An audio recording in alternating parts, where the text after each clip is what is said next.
Hi, I'm Abby. I'm Amy. And I'm Emma. You're listening to a clip from the Read It Forward podcast. And if you'd like to hear more, you can find us at readitforward.com/podcast or wherever you listen to your podcasts. Enjoy. Welcome to the show. I'm Amy, and today I'm talking to Tommy Orange, author of There. It follows 12 different characters, all about to congregate at the big Oakland Powwow. Each person has their own relationship to being a contemporary Native American in an urban environment. Welcome, Tommy. Thank you for having me. Thanks for being here. We were just talking before the show about all this press you're doing because the book is really hotly anticipated. You're doing a lot of book tour stuff coming up. What has been the biggest exciting thing that you've been asked to do so far? That I've been asked to do? Yeah, like you just spoke to the New Yorker. That seems like a pretty big deal. Yeah. Okay, so like the New York Times stuff was pretty big, and the New Yorker meeting Deborah Treisman was really big. Getting the Louise Erdrich blurb was really big for me.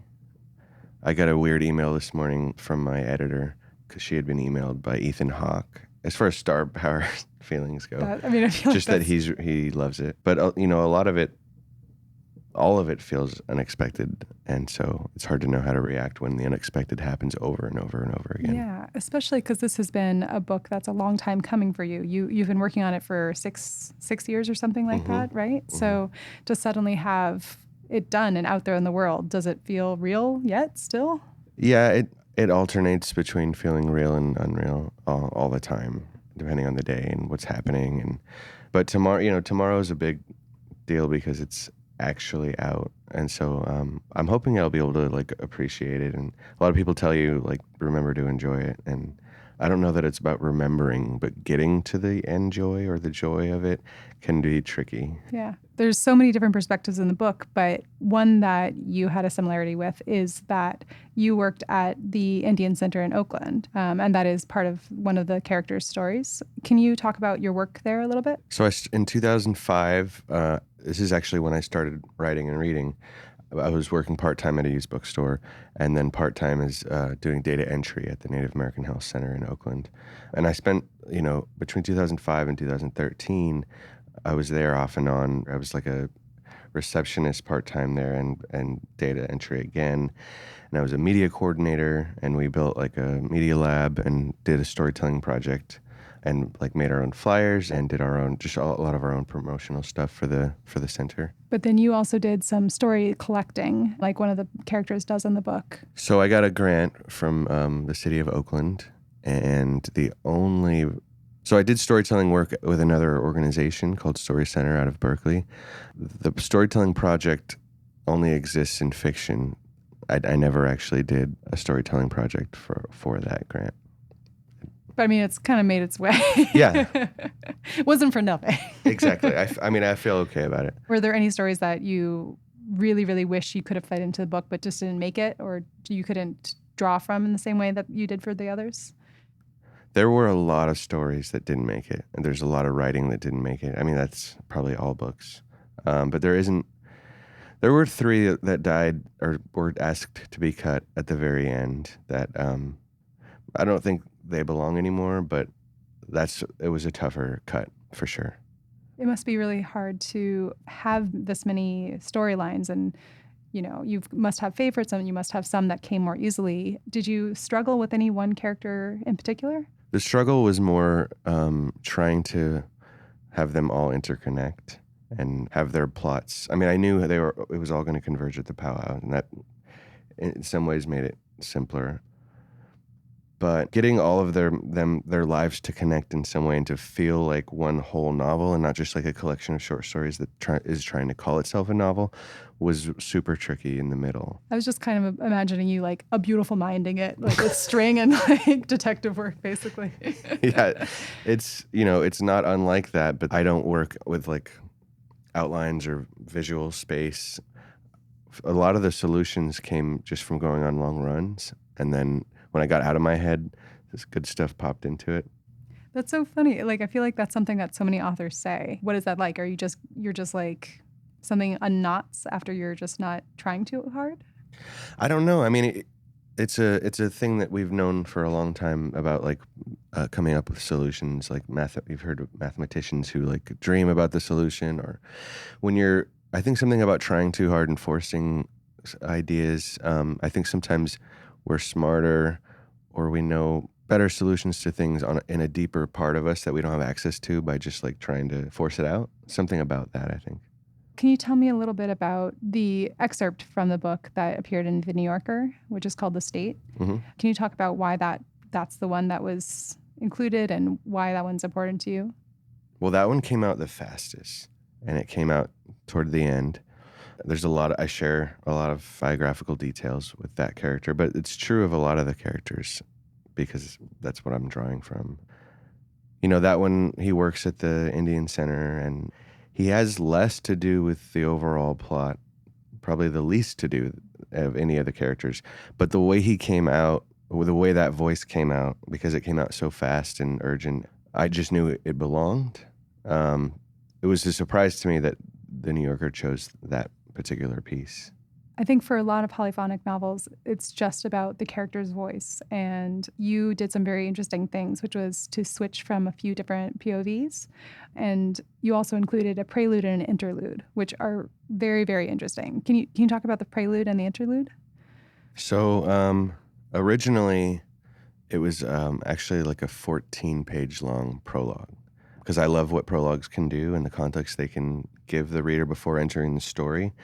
I also love that for readers that don't like prologues, you can just skip it and you can start the story where you want to start it. And sometimes you'll go back after you get interested and invested, and then it can inform the reading wherever you are. So I just like that sort of quality to it.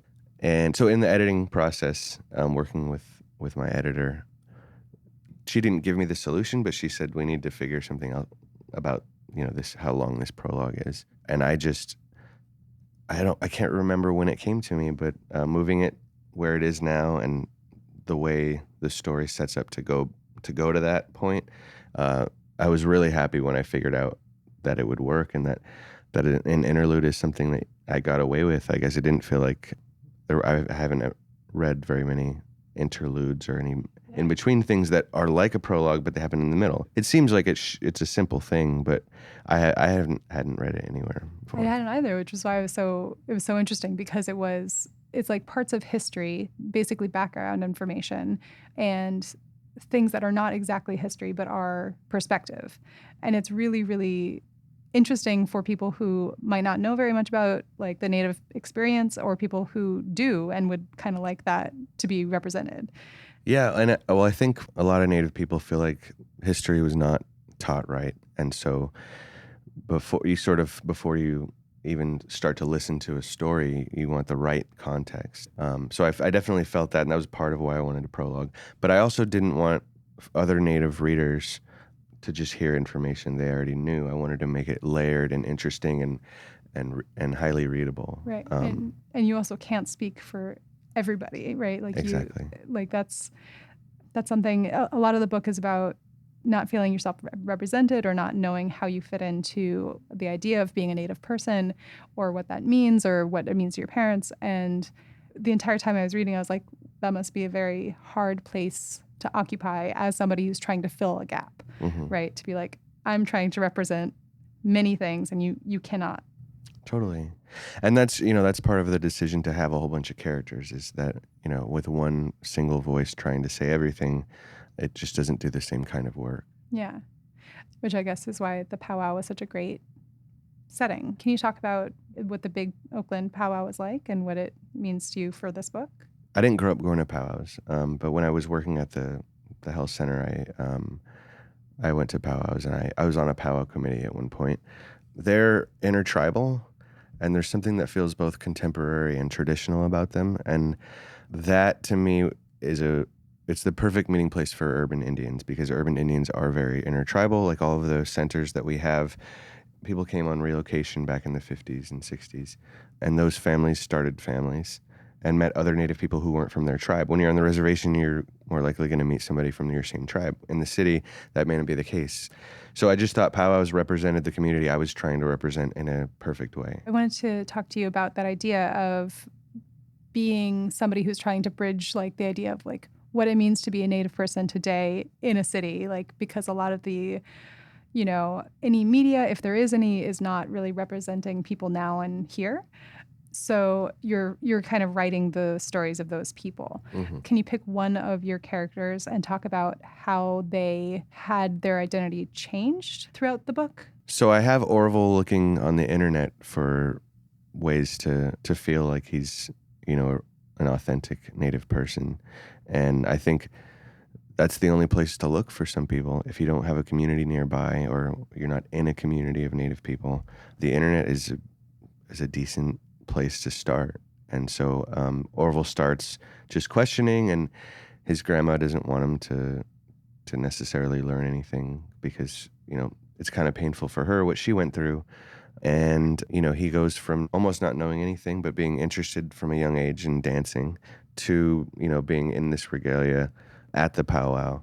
And things don't go that well at the powwow, but he's on his way at that point. In some interviews, you've said that you didn't quite know how to identify yourself. You're half white, and sometimes you feel like too white and too Native and not sure where you meet in the middle. And some of the characters in this book do too. It's a lot of weight. Well, I think I did the work of figuring out how I wanted to identify and think about myself in the context of my own life and how I relate to the people that I come from. I did a lot of that work before I started writing the novel, and then felt like I'd known what that had been like and wanted to write about it because, one of the functions of literature is to make us feel less alone. And there's little things that happen within a novel or within books in general. The writer will say something that just hits you in such a personal way. And I think I wanted to do that. I wanted to write to people who have lived a similar experience as me so that they don't feel as alone. Yeah, it seems like kind of putting words to like a weird imposter syndrome or like a unnameable kind of seeking.